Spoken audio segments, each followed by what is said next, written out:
अस्सलाम वालेकुम, मशारिब इरफानी। आप तमाम लोगों का इस्तकबाल है ख़बर MIM में। दोस्तों, बहुत दिनों के बाद आप लोगों के से रूबरू हुआ। किसी तकनीकी प्रॉब्लम या यूँ कहें कि चैनल के अंदर तकनीकी ख़राबी होने की वजह से मैं लगातार अब तक ख़बरें और अपडेट नहीं दे पा रहा था, लेकिन अब कोशिश रहेगी कि काम आगा मैं आपको अपडेट करता रहूँ।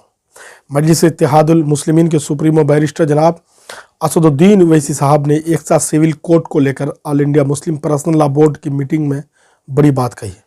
उन्होंने कहा कि लोगों को जागरूकता करने की ज़रूरत है और ऐसे समय में जब लोग सरकार से उम्मीदें छोड़ चुके हैं। आपको बताया कि ट्रिपल तलाक को लेकर के लोगों ने काफ़ी हंगामा मचाया, लेकिन उसका फ़ायदा कुछ नहीं हुआ। कानून देश में बनकर रहा। CA, NRC, NPR के मामले को लेकर के सरकार के खिलाफ नारेबाजी हुई, लेकिन फ़ायदा नहीं हुआ। वो अलग बात है कि देश में जो कुछ इलाकों में NRC नहीं हुआ, NPR नहीं हुआ, लेकिन असम का जो मामला है वो किसी से छुपी हुई नहीं है। दोस्तों, यूँ तो चुनाव आते जाते रहेंगे हर राज्य में, और देश के हर 5 साल में देश में चुनाव होना है, हर राज्य में 5 साल में चुनाव होना है, क्षेत्रीय चुनाव होना है। राजनीति जो है अपने स्तर पे सबको करनी है और सियासत तो होना ही है, लेकिन जब समाजी बात आती है, समाज के मुद्दों की बात आती है, लोगों के हितों की बात आती है, तो हम सब लोगों को एक प्लेटफॉर्म पर आना बेहद ज़रूरी हो जाता है।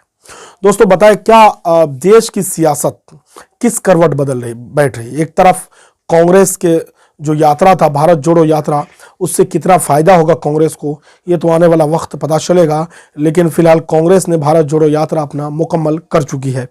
विपक्ष पार्टियों की बात की जाए तो विपक्ष एकता की बात जो लगातार उठती रही है और विपक्ष एकता की बात होती रही है, तो विपक्ष कितना एकजुट हुए हैं इससे बात समझ से परे है। अब तक विपक्ष की तरफ से कोई एकजुटता दिखाई नहीं दे रहा, जिसका सीधे तरीके से फ़ायदा भारतीय जनता पार्टी को होता हुआ नज़र आ रहा है।